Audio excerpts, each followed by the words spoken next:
Hi, this is Susanna Bowling, and this is the Times Square Beat. Today we're with Annie Golden, who's in a brand new play and about to bring her character and her life to you. Come with us as we meet Annie. You started off in a rock band without any training and just getting up there and singing. Yes. And from there, Milos Forman put you into hair. Yes. How was that to go from singing in a rock band to being discovered? It was pretty awesome. It was, it was my version of Schwab's drugstore with Lana Turner, He came talent scouting or slumming, depending on how you look at it, to CBGB's, looking for kids to be in his movie of Hair, which was fantastic because that's really what it should be. It should be street waves, Absolutely. So it was, and street urchins and, it should be kids. Streetwise kids, yeah. So it was wonderful that he did that, and I came out of it, and that was my break, and that was 38 years ago. And like you say, no training. But then when I started to work with Stephen Sondheim with Assassins, and he was writing for me as Squeaky Fromm, I actually was working with Adam Gadel on Saturn Returns. Right. And Terry McCarthy was in that cast, and I loved the way she sounded, so I asked her if she had a vocal coach that she would care to share with me. And she said that she had gone to conservatory, so she really only does tutorials, and that was language I didn't really understand. So I said, well, I never went to school, and she was like, well, that's pretty amazing. She said, let me talk to my coach and see, and he was like, Annie Golden, yes, please. So I've been studying with Jeff Halpern on and off since Saturn Returns, and so that's the only training I have is Jeff Halpern with the voice, to extend my range, to support my range, to maintain it. No, you've managed to do something that most actresses and singers have not been able to do, and that's to keep the consistency of where your voice was when you were young. Yes. To now. Yeah, yeah. I understand that. I didn't know that that was something that you could lose, or something that would change or could change. But you see, like you said, I started out singing with a rock band, so I don't really need amplification because I didn't have it. I mean, I would never listen at rock clubs. I would never listen to the monitor sound coming back at us, only for drums and guitar and for rhythms. But I never wanted to hear my voice through that because they usually weren't the quality that the house sound was. So I would always listen to the sound in the concert hall.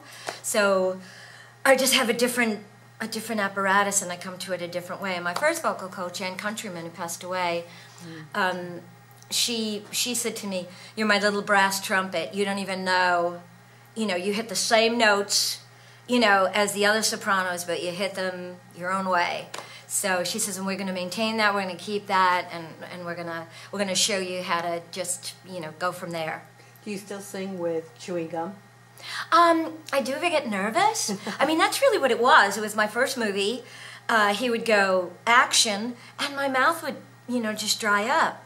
So But you did it in the shirts as well. I did in the shirts as well because, it's you don't stop for a sip of water. And sometimes in shows like this, like in Underland, you're on 24/7, or you're on and you're off, and you're on and you're off. So you just, like in the full Monty, we were on and we were off, and there's no time for a sip of water, And if you drink water, then you need a restroom break, which you don't always get. So chewing gum does it for me, or a throat lozenge, or, yeah. Now, you've transitioned from musicals into straight plays, again, without going to school, without taking class. Yeah. How has that transition been? Well, it was a gift. When Milos Forman put me in a major motion picture as his leading lady, like I said, 38 years ago, 1977 now, it was a gift. So I just was a sponge. And I watched, and I looked, and I listened, and whenever I do a master class, I always say that. In scene study, you should listen. But also in your surroundings, you should listen. Because then you learn from the crew guys what to do, what not to do, how to behave, how not to behave, when to speak, when not to speak, who to speak to, who not to speak to. It's a learning curve. So it was just me just looking and listening and just absorbing everything like a sponge. Underland. Yes. Who do you play, and how did this play come about? I had done a project with the Women's Project. I had done a play a couple of summers ago called We Play for the Gods, and it was actually a lab, And Alexandra Collier, who's the playwright, was in that mix of writers. And Maria Ravena, who is the director, was also in that mix of directors. And I can tell you, a lab is not my cup of tea, because I don't know who to listen to, I don't know who to represent, I don't know, you know. That was a learning curve as well. And so I had done this project with both those women, the writer and the director. So then when Mia knew that she was going to do this play, she contacted me and asked me if I would read it and consider the role of Mrs. Butterfat. I read the play. I understand it now, but then I just loved the character, Mrs. Butterfat. I said, I want to play this woman. I felt like she was my legacy. Georgie in the Full Monty, devoted to Dave. Mrs. Butterfat is devoted to her husband Glenn, and she talks about him 24/7. I play the ancient in the piece. I'm the elder.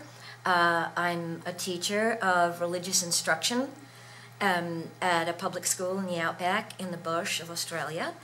And 2 young girls are my students. And one I'm trying to keep out of trouble, and the other one is the bad influence on her. And then there are 2 younger teachers, a man and a woman, a new teacher who comes to the countryside from the city, from the big city in Melbourne. And she's trying to turn her life around.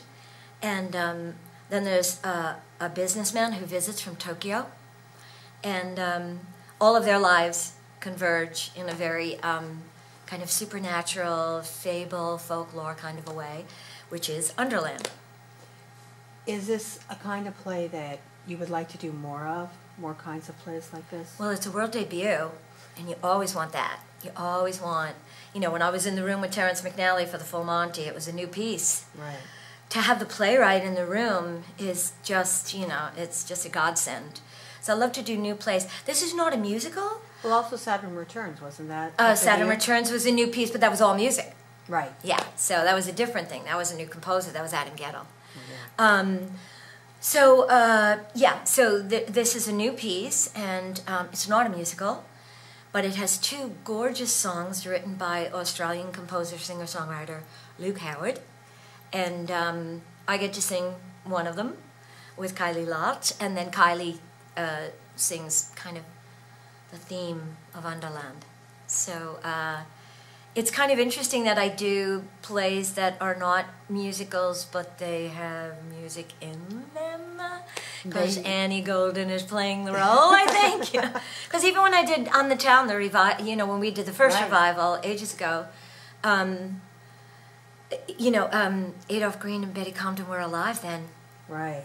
So George Wolfe said that he was, getting criticized every night because Annie Golden was in a non-singing role in On the Town. How could you have Annie Golden and this is from him, not me. How can you have Annie Golden in a musical and she doesn't have a song? So he actually went one day at the Delacorte Theater.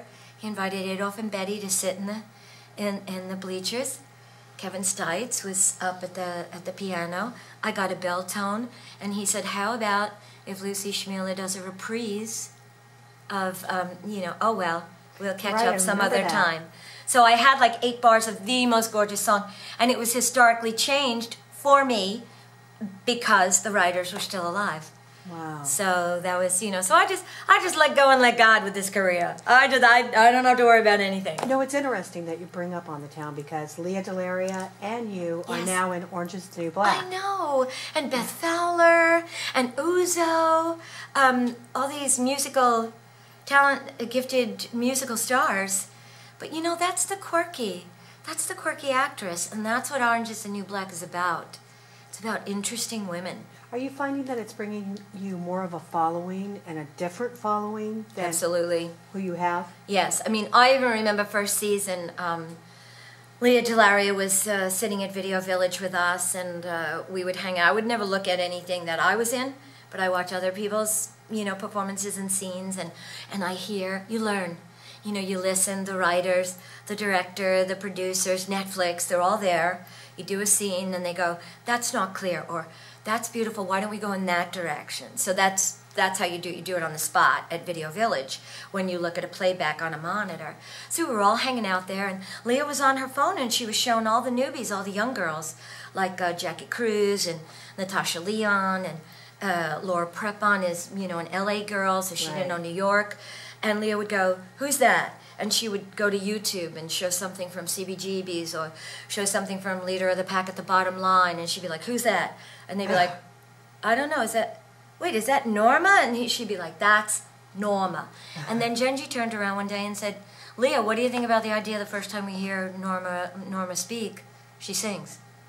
And I was sitting right there, I was like, and Leah was like, "I think that's a great idea." So that's how that all came about. So was Leah running the show there? No, it was just Genji was trying to tell me by saying it to Leah. She was trying to suss out how I would feel about it, you know, so that was really, you know.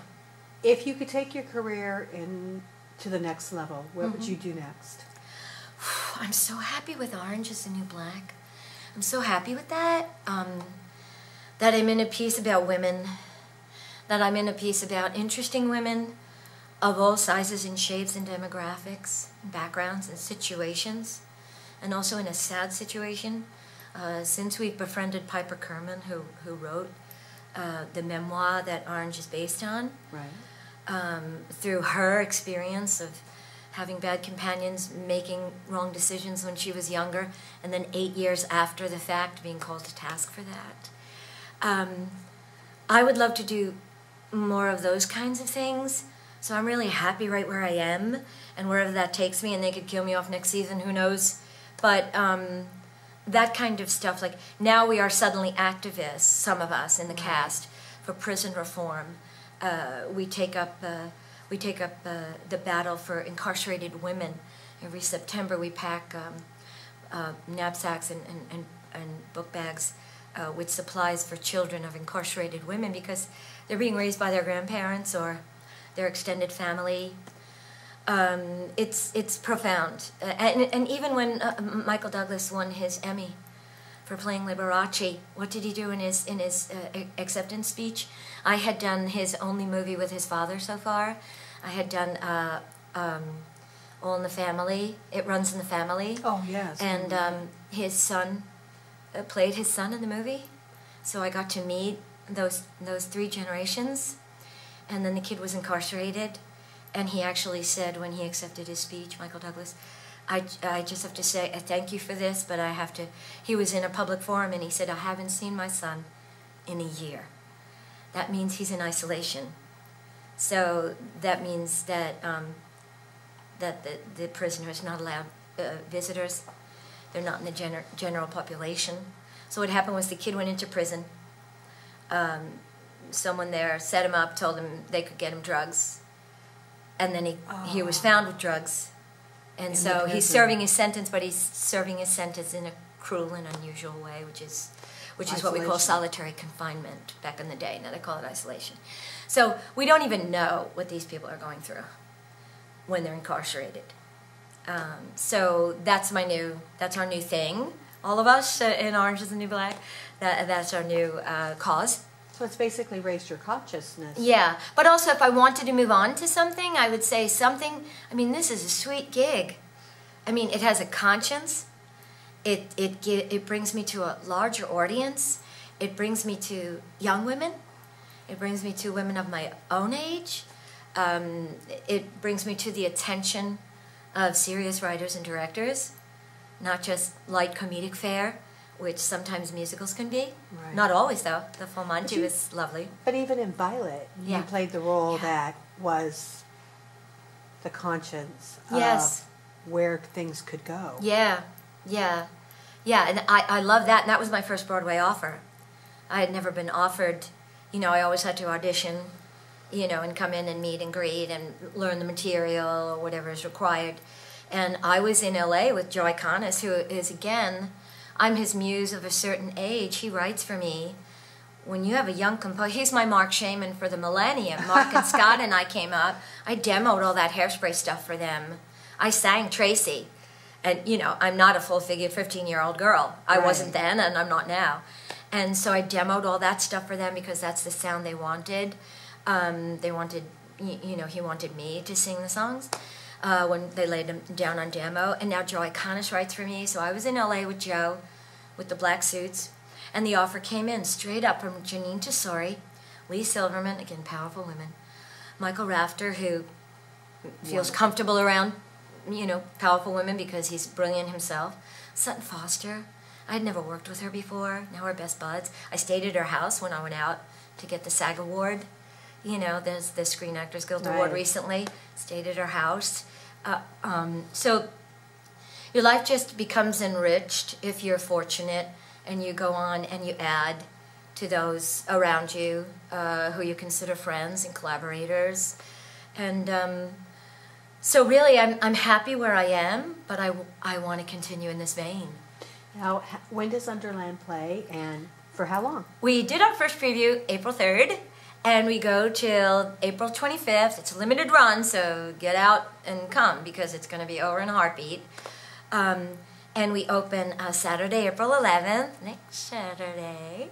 And so we're here at 59 East 59th, Theater B. This is a beautiful, look at this set. Love the set. And you're in the outback of Australia, and we have a toilet coach, and we do talk funny.